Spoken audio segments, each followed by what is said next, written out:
नमस्कार दोस्तों, स्वागत है आपका मेरे इस चैनल में। और आज दोस्तों हम एक कोडिंग इंटरव्यू का क्वेश्चन सॉल्व करेंगे, वो भी लीड कोड में।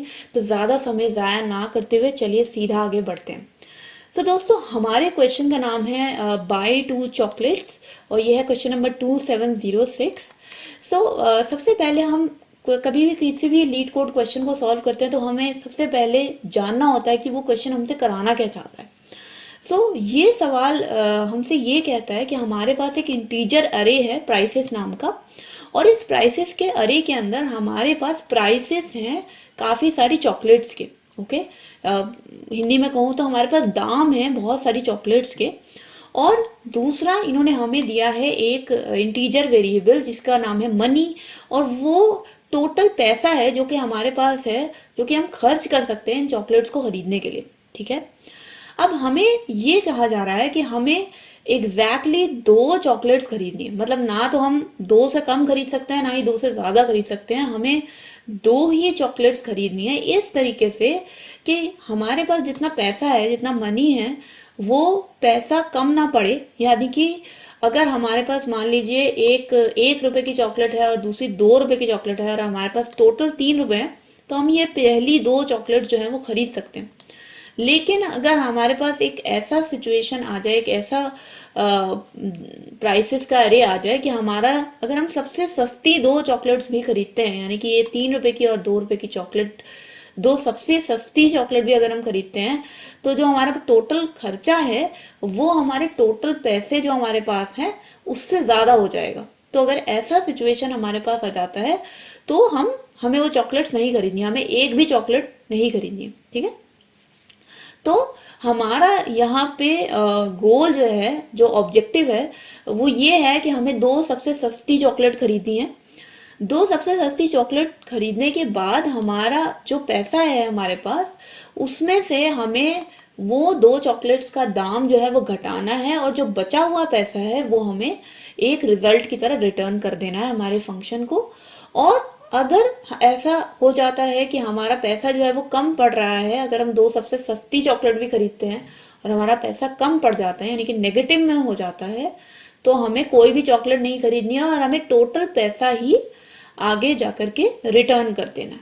ठीक है, अब हम इसके कंस्ट्रेंट्स पे आ जाते हैं। दोस्तों हमारे पास जो प्राइसेस एरे का लेंथ है वो 2 से 50 के बीच में दिया गया, तो मतलब 2 से 50 चॉकलेट्स के दाम हमें दिए जा रहे हैं। हर एक प्राइस की जो वैल्यू है वो 1 से 100 तक के बीच में, मतलब कोई भी चॉकलेट 100 रुपये से ज़्यादा महंगी नहीं हो सकती। और आपके पास जो पैसा दिया गया है वो भी 1 से 100 के बीच में है, तो मतलब आप भी 100 रुपये से ज़्यादा खर्च नहीं कर सकते। ठीक है, तो अब जब दोस्तों हमें ये सवाल समझ में आ गया तो हम सीधा बढ़ते हैं कि हम इस सवाल को कैसे सुलझाएंगे।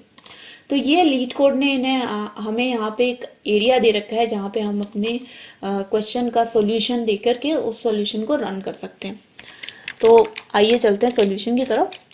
तो यहाँ पे दोस्तों सबसे एक आसान सा सॉल्यूशन जो है वो मेरे दिमाग में, इनफैक्ट किसी के भी दिमाग में यही आएगा कि हमें अगर दो सबसे सस्ती चॉकलेट खरीदनी है और हमारे को एक इंटीजर का एरे दिया गया है, तो सबसे आसान तरीका यही है कि आप एरे को सॉर्ट कर दीजिए। ठीक है, तो हम क्या करते हैं, हम प्राइसेस को सॉर्ट कर देते हैं। सॉर्टिंग से क्या होगा कि जो सबसे सस्ता वाला प्राइस है, जो सबसे सस्ते दो प्राइसेस हैं, वो सबसे ऊपर आ जाएंगे। तो हमारे पास जो सबसे पहले इंडेक्स पे प्राइस है और जो उसके अगले इंडेक्स पे प्राइस है, वो हमारा दो सबसे सस्ती चॉकलेट्स के प्राइस हमारे पास आ जाएंगे। ठीक है, उसके बाद हमें क्या करना है, इन दोनों प्राइसेस को आपस में ऐड कर देना है, और ऐड करने के बाद हमें पता चल जाएगा कि अगर हम दो सबसे सस्ती चॉकलेट खरीदेंगे तो इतना हमारा खर्चा है।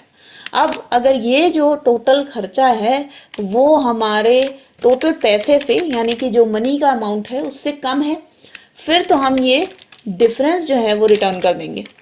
ओके, तो ये जो डिफरेंस वैल्यू है हम रिटर्न कर देंगे। लेकिन अगर ये ऐसा नहीं है तो उस केस में हम पूरा का पूरा पैसा ही रिटर्न कर देंगे, क्योंकि हम कुछ भी खरीद नहीं पाए, कोई भी चॉकलेट खरीद नहीं पाए। ठीक, पर दोस्तों ज़रूर ये जो सॉल्यूशन है बहुत ही ज़्यादा ऑब्वियस है और काफ़ी लोग इसको यूज़ भी करेंगे अपने इंटरव्यू के दौरान, लेकिन हमें ये जानना है, ज़रूरी है कि इस सॉल्यूशन का टाइम कॉम्प्लेक्सिटी क्या होगा। तो दोस्तों कोई भी एरे को जब हम सॉर्ट करते हैं तो सबसे ज़्यादा ज़रूरी ये है कि उसकी टाइम कॉम्प्लेक्सिटी क्या होगी, और सबसे अच्छे से अच्छा सॉर्टिंग एल्गोरिदम भी हमें order of n log n की टाइम कॉम्प्लेक्सिटी जो है वो प्रोवाइड कर देता है। ठीक है, यानी कि एक एवरेज टाइम कॉम्प्लेक्सिटी जो है वो हमारे को n log n की मिल जाएगी। अगर आपका पहले से ही एरे जो है वो सॉर्टेड है तो आपको कुछ नहीं करना है, तो आपकी कॉम्प्लेक्सिटी कम होगी, जिसे हम बेस्ट केस सिनेरियो पे कहते हैं, लेकिन नॉर्मल केस में आपकी n log n आएगी। अब दोस्तों ये जानने वाली बात है कि अगर हमारे को प्राइसेस सॉर्ट करने में ही n log n time complexity लग जाएगी, तो ये टोटल एल्गोरिदम की जो कॉम्प्लेक्सिटी है वो भी क्या हो जाएगी, n log n। और हमें ये सवाल जो सॉल्व करना है, हमें कोशिश ये करनी है कि हमारी कॉम्प्लेक्सिटी सबसे कम हो, सबसे जल्दी ये सवाल जो है वो सॉल्व हो जाए सबसे कम समय में। तो इसके लिए दोस्तों हम क्या करेंगे, हम कोई एक दूसरा अप्रोच यूज़ करेंगे जिसमें हम प्राइसेस को सॉर्ट नहीं करेंगे, पर हम किसी और तरीके से पता लगाएंगे कि हमारे दो सबसे सस्ते चॉकलेट जो हैं वो कौन से हैं। तो मैं ये हटा देती हूँ और इस स्टेप के बदले हम यूज़ करेंगे 2 पॉइंटर अप्रोच। 2 पॉइंटर अप्रोच जिससे हम प्राइसेस, चीपेस्ट 2 प्राइसेस पता लगाएंगे। ठीक है, तो सबसे पहले ये जानना बहुत ज़रूरी है दोस्तों कि 2 पॉइंटर अप्रोच होती क्या है। तो 2 पॉइंटर अप्रोच में हम लोग क्या करेंगे दोस्तों कि हम 2 वेरिएबल बनाएंगे, 2 पॉइंटर वेरिएबल बनाएंगे। एक पॉइंटर वेरिएबल जो होगा वो हमारा होगा सबसे मिनिमम प्राइस, जिसको मैं मिन प्राइस बोलूँगी, और दूसरा पॉइंटर वेरिएबल जो होगा वो होगा सेकेंड मिनिमम प्राइस। ओके, ये दोनों वेरिएबल जो है ये इस तरीके से होंगे कि जो मिनिमम प्राइस है वो हम हमारे पूरे प्राइसेस एरे को आइटरेट करने के बाद सबसे कम प्राइस पे जाकर के रुकेगा।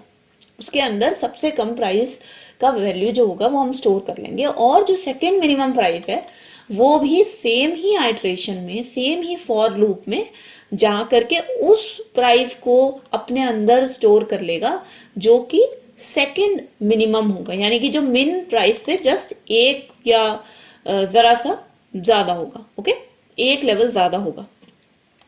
एक बारी जब हमारे पास ये 2 वैल्यू आ गई तो अब हमें सॉर्टिंग की तो ज़रूरत है नहीं, तो हम प्राइसेस एरे के पहले 2 वैल्यूज़ को ऐड नहीं करेंगे, उसके बदले हम ये 2 जो वेरिएबल हैं मिन प्राइस और सेकेंड मिन प्राइस उनको आपस में ऐड करेंगे, और उनको हम देखेंगे कि ये हमारे मनी वैल्यूज से कम है या ज़्यादा है। उसके बेसिस पे हम या तो अपना पूरा का पूरा पैसा ही रिटर्न कर देंगे अगर हमारे पास नेगेटिव वैल्यू आ रही है, और अगर नहीं तो जो भी इसका डिफरेंस है, टोटल प्राइस और मनी का जो डिफरेंस है वो हम डिफरेंस रिटर्न कर देंगे। ठीक है, तो दोस्तों मुझे लगता है कि अब इस सॉल्यूशन को हम अच्छे से समझ गए हैं, और अब हमारे पास वो वक्त आ गया है जब हम इसको इम्प्लीमेंट करें। इसको इम्प्लीमेंट करने के लिए दोस्तों मैंने लीड कोड में जावा लैंग्वेज का इस्तेमाल किया है, लेकिन आप कोई भी लैंग्वेज का इस्तेमाल कर सकते हैं। ज़रूरी ये है कि आपको पता होना चाहिए कि अप्रोच कौन सी लेनी है। ठीक है, तो चलिए अब चलते हैं इसके इम्प्लीमेंटेशन की तरफ।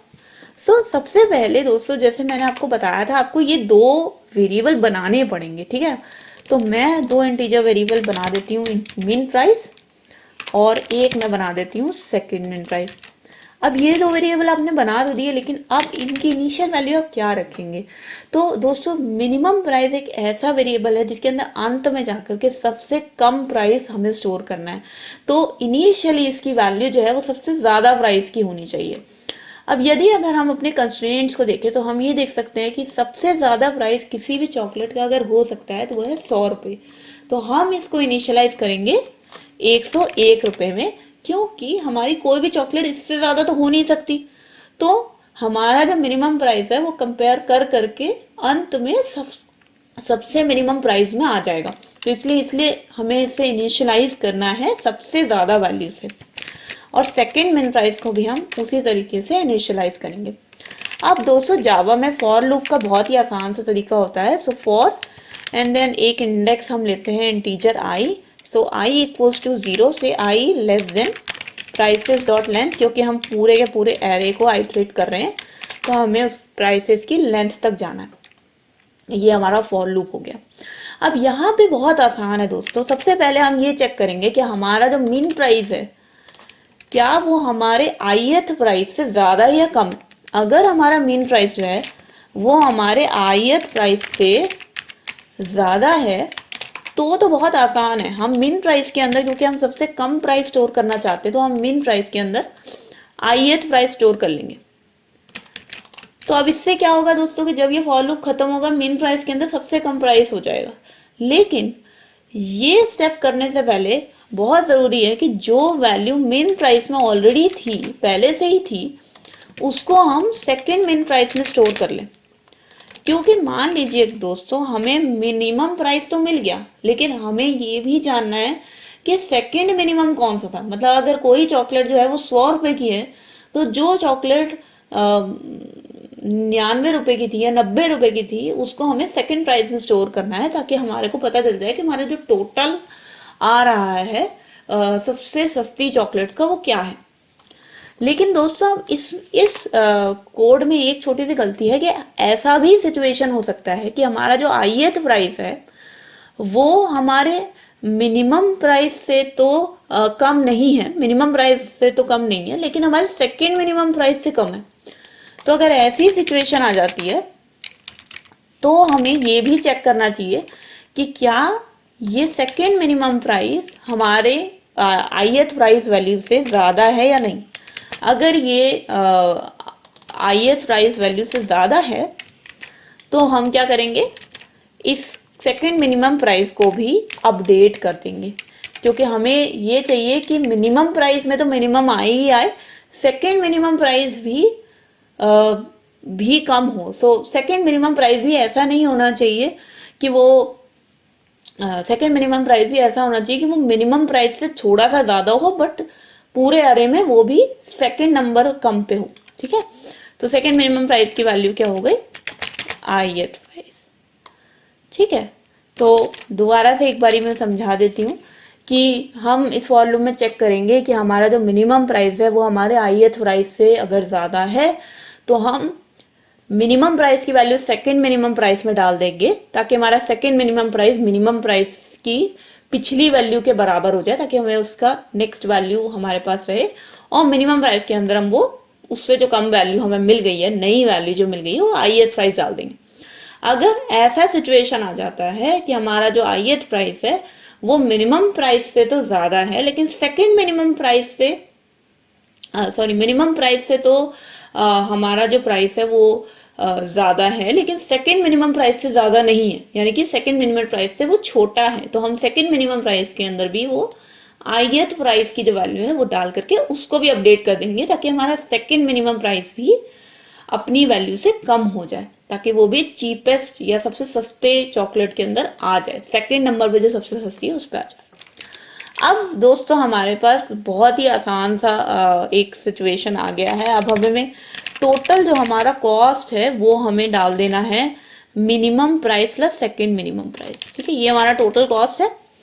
अब बहुत ही आसान सी चीज़ है, अगर मेरा ये कॉस्ट जो है वो मेरे टोटल मनी से ज़्यादा है, अगर मेरा ये कॉस्ट टोटल मनी से ज़्यादा है तो मैं एक भी चॉकलेट अफोर्ड नहीं कर सकती हूँ।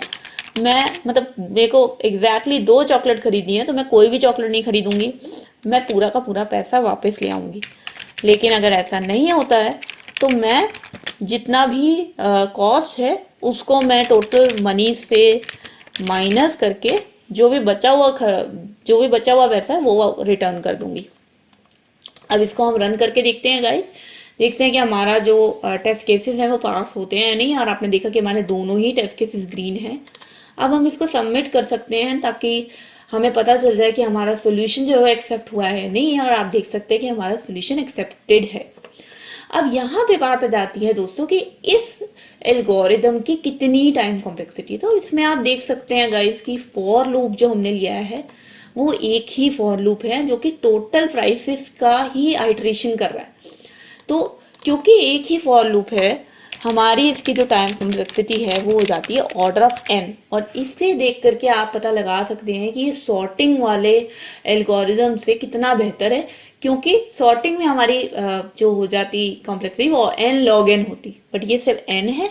और हमें स्पेस कॉम्प्लेक्सिटी पे भी ध्यान देना होगा। और यहाँ पे दोस्तों स्पेस कॉम्प्लेक्सिटी ऑर्डर ऑफ 1 है, क्योंकि हमने कोई भी नया एरे नहीं बनाया है, हमें कोई भी नया डेटा स्ट्रक्चर नहीं बनाया है, हमने केवल ये 2 वेरिएबल बनाए थे जो कि हमारे कॉन्स्टेंट्स में गिने जाएंगे, तो हमारी कोई एक्स्ट्रा स्पेस भी यूज नहीं हुई है। ठीक है, तो दोस्तों ये था एक ऐसा कोडिंग इंटरव्यू क्वेश्चन जो कि हमने लीड कोड में सॉल्व किया, और ये बहुत एक अच्छी अप्रोच जो है 2 पॉइंटर अप्रोच, उसका एक बहुत अच्छा एग्जाम्पल है।